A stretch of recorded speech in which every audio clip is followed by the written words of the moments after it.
सभी भारतवासियों को सुप्रभात। भाइयों, मेरा नाम केदारनाथ पांडे है। मैं अब बड़े संक्षेप में अपनी बात रखना चाहता हूँ। भाइयों, इस टाइम बड़ी दुख की घड़ी चल रही है। कोरोना वायरस की वजह से पूरा भारत क्या पूरा विश्व परेशान है और ये बहुत बड़ी महामारी है।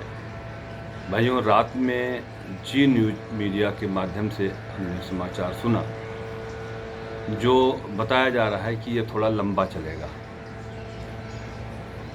तो लंबा चलेगा तो हम लोगों को क्या करना चाहिए? भाइयों, सबसे पहले आपके पास जो भी संचित धन है उसको बहुत कंजूसी से, बहुत धैर्यपूर्वक, बहुत ध्यान से खर्च करें। और दूसरा, मैं उन भाइयों से निवेदन करना चाहता हूँ कि जो हमारी सरकारें खाद्य सामग्री गरीब लोगों तक पहुँचा रही हैं, ऐसे काफ़ी भाई लोग हैं जो कृषक भाई हैं और यहाँ बिजनेसमैन तो नहीं कहेंगे, लेकिन छोटे मोटे जो उद्योग धंधे वाले हैं।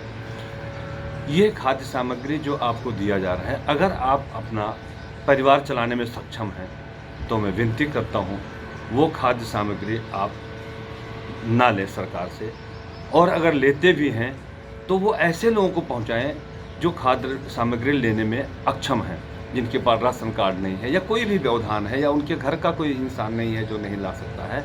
आप वो खाद्य सामग्री ला करके उन परिवारों को दे दें। ये बहुत बड़ा पुण्य का कार्य होगा।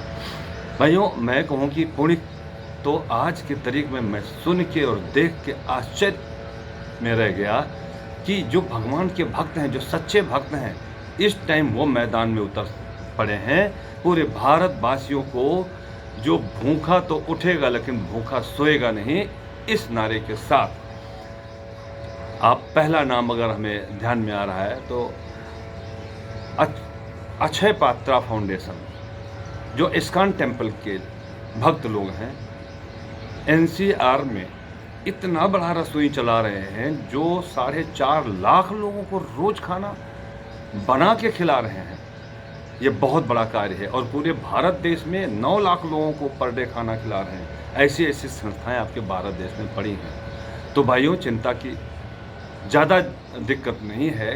दिक्कत तो बहुत सारी है। बिजनेसमैन हर तरह से लुट रहा है। जो हमारे रीढ़ की हड्डी थे, जो कमा करके देश भी चलता था और स्वयं भी चलाते थे अपना परिवार और लोगों को रोज़गार भी देते थे। बट भाइयों, एक विनती है कि ऐसे समय में घबराएं ना।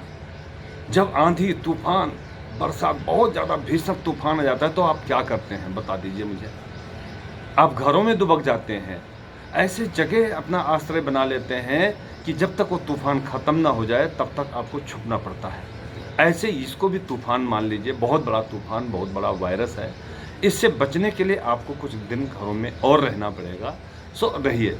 देखिए भाइयों, बगैर दुख के सुख की अनुभूति नहीं कर सकते। दुख मिलता है तो सुख की अनुभूति होती है। फर्ज कीजिए आप पेट्रोल से गाड़ी चलती है, एक बीहड़ जंगल में एक ऐसी जगह आप जा करके आपका पेट्रोल ख़त्म हो जाता है, तब आपको कैसा फील होगा कि अगर 250 ग्राम पेट्रोल मिल जाए, 1 लीटर पेट्रोल मिल जाए तो मैं इस जगह से तो कम से कम बस्ती की जगह में पहुंच जाऊं जहां हमें सब साधन मिल जाए।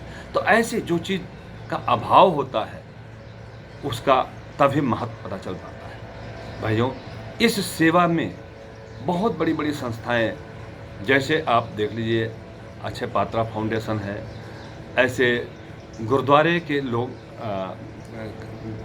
चला रहे हैं, लंगर चला रहे हैं, ऐसे राधा स्वामी सत्संग के लोग, जितने भक्त लोग हैं सभी मैदान में उतर के जिस तरह से हो सकता है सेवा कर रहे हैं। ऐसे बहुत सारी संस्थाएं हैं, अनगिनत हैं। तो भाइयों, एक बात यह है कि धीरज धरे हैं तो उतर नहीं पा रहा। आप धैर्य रखिए, इस संकट से भी बाहर आएंगे।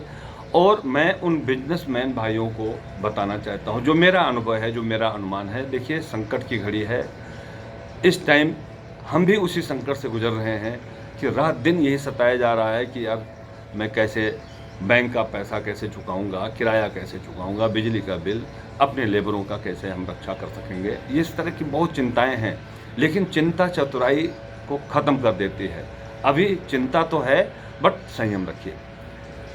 मैं बताना चाहता हूं कि आप विश्वास कीजिएगा कि आने वाला समय आपका होगा। वो कैसे? ये 4 देश तो मेरे गिनतियों पे हैं।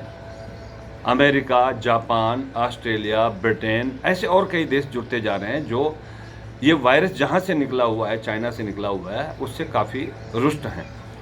और इन्होंने ठान लिया है कि अब हम चाइना से अपने बिजनेस व्यापार जो चला रहे थे उसकी बजाय इंडिया की तरफ इनका रुख हो रहा है, और बाकी देश और जो पीड़ित हैं वो भी आ जाएंगे।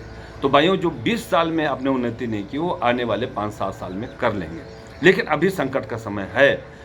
ये 5-7 महीने में ये वायरस ख़त्म भी होगा और धीरे धीरे आपकी फैक्ट्रियां भी चलेंगी। लेकिन इस दौरान आप एक चीज़ ये मान के चलिए, अपने मन को तसल्ली देने के लिए, कि जो हम कुछ तो काम करेंगे, कुछ तो कमाएंगे। जो कुछ कमाएंगे उससे हम अपने परिवार का, अपने कर्मचारियों का भरण पोषण करेंगे, और जो भी धन होगा उससे हम अपना किराया भाड़ा जो कर्ज उतारेंगे। ये मत सोचिए कि नहीं, हमने ये फैक्ट्री लगानी या ये चीज़ें खरीदनी थी, इसमें इन्वेस्ट करना था। वो सब नहीं हो पाएगा कुछ दिनों तक। और सारे देश के डॉक्टर लगे हुए हैं इस काम पे। 5-7 मुल्कों के डॉक्टर इसके नज़दीक पहुंच चुके हैं, इस वायरस की दवा बनाने में सफलता पा चुके हैं। लेकिन उनको भी अभी 2-4 महीने समय लगेगा इसका परीक्षण करके और ये दवा मार्केट में उतारने के लिए, आप लोगों तक पहुंचाने के लिए।